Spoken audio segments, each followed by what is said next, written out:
On a les meilleurs experts. Quand on parle d'experts, on en voit plus souvent. Mais réaliser un projet pose problème.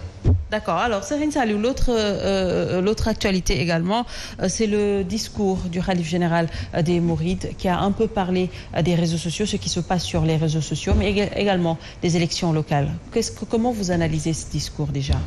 Ce n'est pas la première fois que le khalife intervient dans ce domaine-là, en tout cas d'un point de vue citoyen, ne serait-ce que pour donner sa position par rapport à la politique nationale. En 2018, il était intervenu quand, bien sûr, l'immigration clandestine vraiment décimait une bonne partie de notre jeunesse. À l'époque, il leur avait dit tout simplement de revenir, en tout cas, vers Dieu, et que souvent, aller dans certaines conditions, c'était assimilable même à un suicide. Mais là, je voulais tout simplement dire aux jeunes, quand même, non seulement d'accroître leur foi en Dieu, mais en tout cas de ne pas risquer leur vie aussi pour partir à la mer.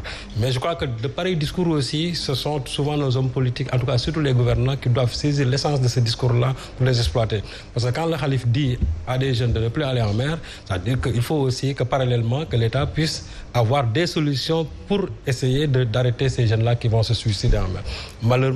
Malheureusement, souvent, son discours est inaudible. Les réseaux sociaux, il en a parlé cette fois-ci en disant que ça peut être un facteur de déstabilisation, bien sûr, de la paix sociale. Et aussi, les élections, quand les élections aussi ne sont pas transparentes aussi, ça peut être un facteur aussi de déstabilisation. Et là, je crois que le discours, c'est surtout adressé à ceux-là qui, aujourd'hui, quand même, gouvernent ce pays-là. Parce que ce sont eux qui ont en charge non seulement l'organisation des élections, mais c'est eux aussi qui ont en charge aussi la régulation des réseaux sociaux. C'est-à-dire que le khalife, lui, il pointe du doigt ceux qui peuvent demain détruire ce pays-là.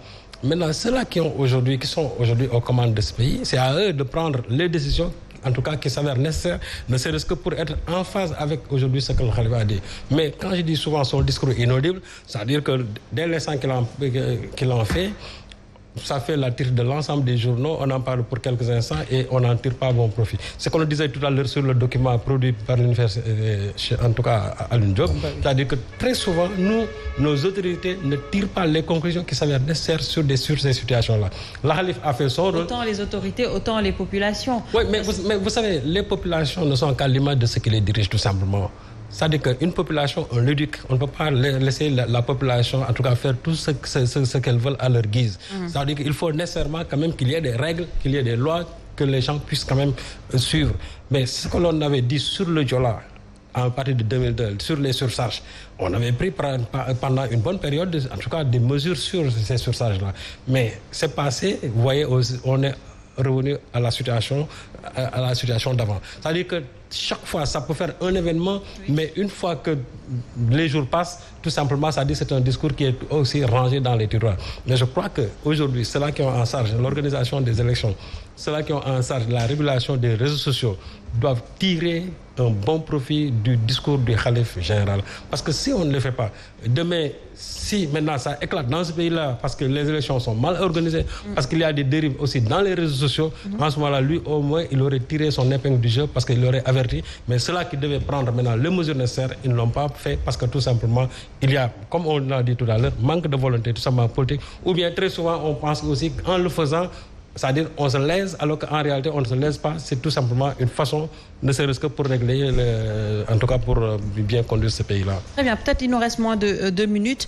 Très rapidement, sur le discours du khalife. Oui, c'est un discours responsable, un discours très positif.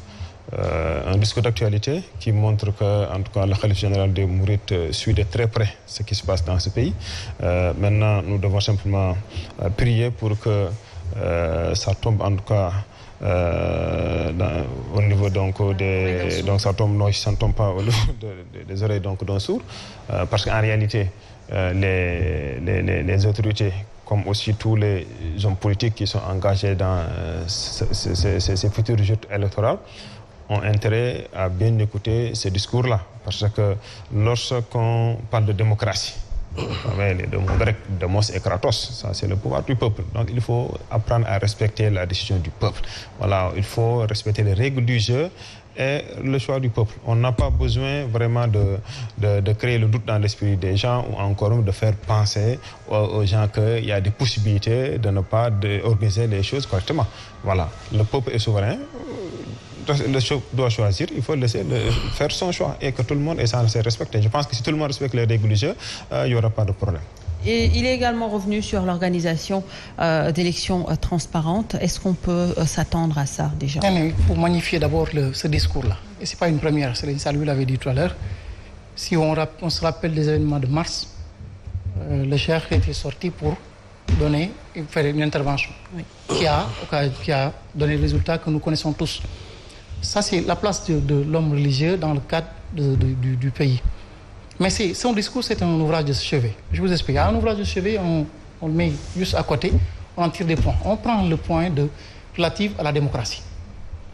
C'est deux éléments qui font la démocratie. Une opposition et un pouvoir en place. Et on avait dit, on le répète, à la limite, ça devient un peu, mais la répétition est pédagogique. La démocratie, c'est des respirations. Quand vous ne permettez pas à une opposition de faire un rôle qui est régalienne, quoi qu'on dise, l'opposition a un rôle régalien. Parce que s'opposer, c'est dans la Constitution. Quand vous mettez des bâtons dans les roues à une opposition, vous ne permettez pas un dialogue normal et sincère. Ça, c'est un élément. On tient un deuxième élément sur ce livre de chevet-là, on nous parle des données personnelles. Ça, il faut le dire pour le saluer. L'État a mis en place une agence pour les données personnelles. Mais comme d'habitude encore, on met une agence, on ne met pas les moyens. Ils ont tellement de moyens, mis de moyens au niveau de la police, de la gendarmerie, avec ce qu'on appelle des patrouilleurs. Ça, c'est pour la répression.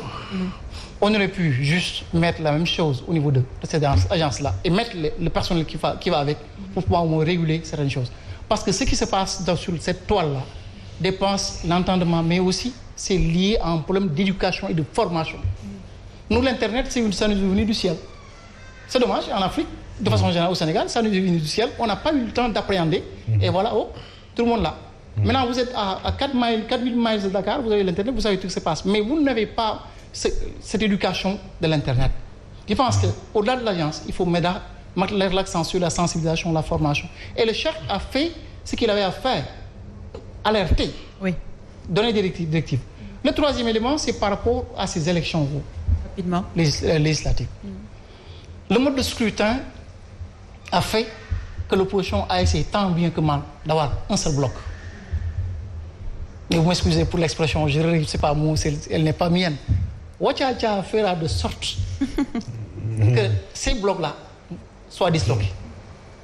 Parce qu'il sait que l'opposition, dans cette dynamique-là, va vers ce scrutin-là avec l'objectif unique de le faire quitter